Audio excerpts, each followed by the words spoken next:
Welcome. We are back again with Catechism Tuesdays, week 16. I am John. This is Afternoon. What's going on, man? Look, real quick, I just gotta say this.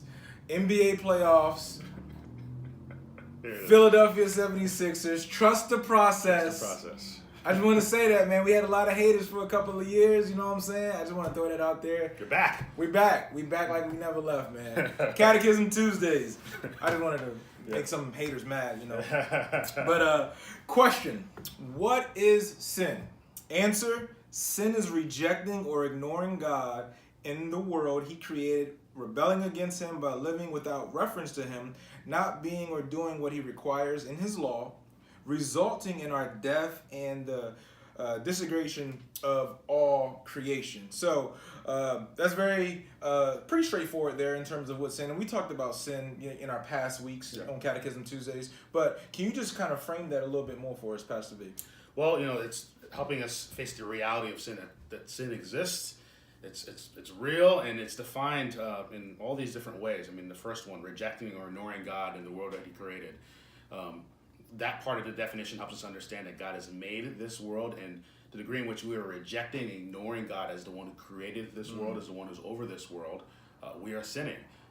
You might say that the next part builds on that, rebelling against him by living without reference to him. I think that's really something that we don't think about in reference to sin, that sin is any ways in which we are living our lives, in which we're running our communities, our families, any ways in which we're approaching life devoid of God, without reference to God. Basically doing what we want to do. Doing what we want to do. And not basically saying, what does God want here? Saying, no, what do I want here? What do I going to pursue here? That is sin as well.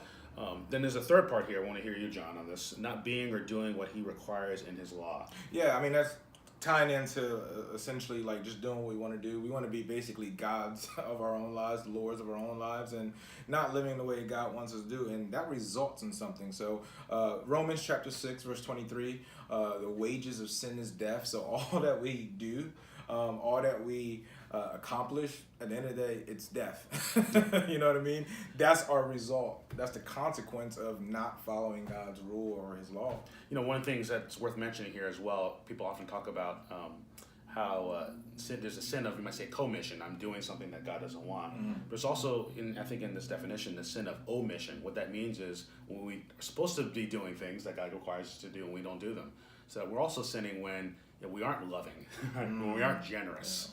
Things that we think are optional, we sin when we aren't generous in the ways that we're supposed to be. We're not gracious in the ways that we're supposed to be. Sure. We don't pursue justice in the ways that we're supposed to. That's also included in this definition of sin. As you said, all results in death and disintegration, the collapse of all creation. Yeah. Well, there you have it, folks. Week 16, Catechism Tuesdays. We are out. Love God, love people. Peace.